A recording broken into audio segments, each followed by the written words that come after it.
It is the Martha Zoller Show. And so we heard this kind of hoopla over the weekend of the Transgender Day of Visibility and then Easter.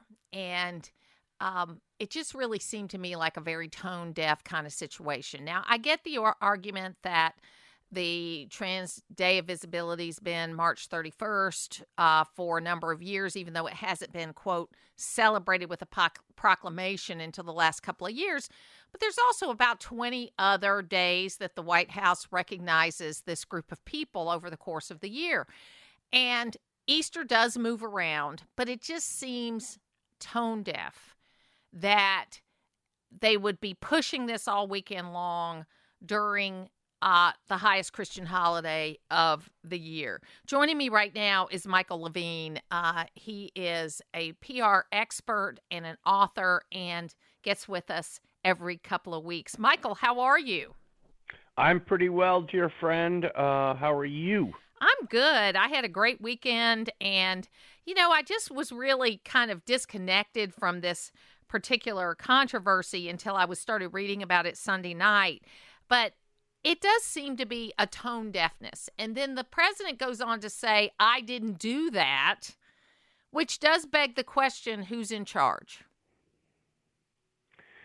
Well, I think it also raises maybe a different question. Maybe your question raises a different question, which is your point is that this may be, is this or is this not tone deaf?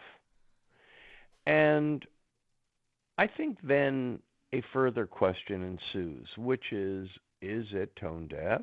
That's a question. Or is it just part of a much larger, much more intense culture war? I don't think that either side did either thing unintentionally. I think there is a deep, maybe even unresolvable culture war in which one side believes that Easter is passé and not nearly as important as Transgender Visibility Day. And then there's another side, about the other half of the country, feels that, wait a second, Easter is vitally important Christian day, American symbol, and this transgender stuff is just part of a woke revolution that one side is trying to push down the other's throat. And so I think it's just symbolic of a greater, I don't think it's a mistake in the least.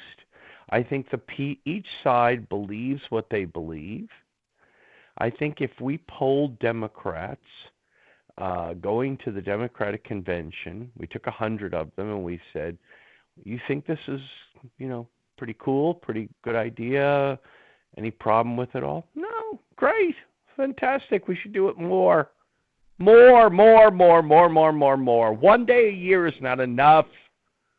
They believe it. And so each side, I think, is having a difficult time recognizing when people say what they feel and they say it loud and proud, we should believe them.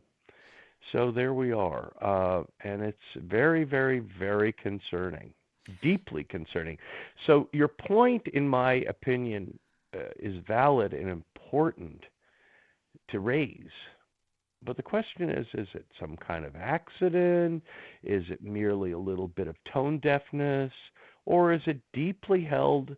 They believe this to their core. If you woke them up at 3 o'clock in the morning from a dead sleep, they would espouse it, believe it, feel it's great. Not enough. We need more. What about one a year? How about one a week? We're talking to Michael Levine. The book, his most recent book is Broken Windows, Broken Business, How the Smallest Remedies Can Reap the Biggest Rewards. And he is a wizard at public relations and what needs to happen. And you're absolutely right. These questions are important. And They I have they this are. theory that we still are And dealing by with the way, friend. Martha, people, excuse me to interrupt you. I'm Sure. so sorry. People need to vote accordingly. If you believe that Easter is, largely Neanderthal notion, something unimportant, not that important, certainly, and Transgender Day should be much, much more important, elevated to White House level status, then you should vote Democratic. And if you think no, no, no, no, this is a bridge too far here, we need to certainly treat all people, including transgender people, with the greatest respect, love, compassion. But wait a second here, we can't, ignore the most important day in Christian life to this degree, then you should vote Republican. It's just, they're telling you who they are. Believe them. They're telling you who they are. Believe them. Believe them. Yes, Yes. so we also had this very interesting dichotomy this week where we sadly had a New York City police officer that was killed, Yep. and Yep. President Trump went to the wake, and Yep. then at almost the same time, the same day, you had the Mm-hmm. biggest fundraiser that has ever been held in the history of Yep. fundraisers at Radio City Yep. Music Hall with 3 former Yes, ma'am. presidents. So, Yep. talk about that. Well, I think again, these symbols are revealing things, are they not? Now, they may not always be revealing to the degree that they are perceived to be, but they're very revealing. Now, of course, the Democrats are earnestly involved in fundraising, right? As are the Republicans. But the way they do it, how you do it, matters. In my book, Broken Windows, we talk about how little details matter. These things matter. The police officer's death is more, in my opinion, than merely a tragedy. It's a symbol.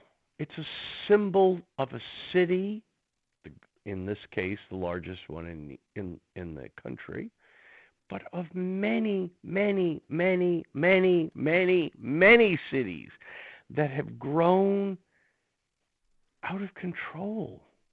Which, there was a time in which people were deeply concerned about citizens not feeling safe. Now police officers are not safe. Things happening in New York, I saw last week, you may have seen the story, young women being punched in the face in broad daylight in Manhattan, dozens of them. And if that doesn't portray a feeling of dystopia, of chaos, then I'm not sure what would need to happen for you to adopt that feeling. Now, again, for some Americans, what's the problem? It's not going to happen to me. What's the problem? It's unfortunate, but what's the problem? And then other people think it to be gravely, gravely concerning. I'm in the second group, by the way, in case you hadn't figured it out, but As okay. am I. Michael Levine, we appreciate you being with us and talking with us about these issues. Thank you so much for being here. You do an outstanding job of raising these important matters. I hope people appreciate them. Thank Thank you. you so much. I appreciate it.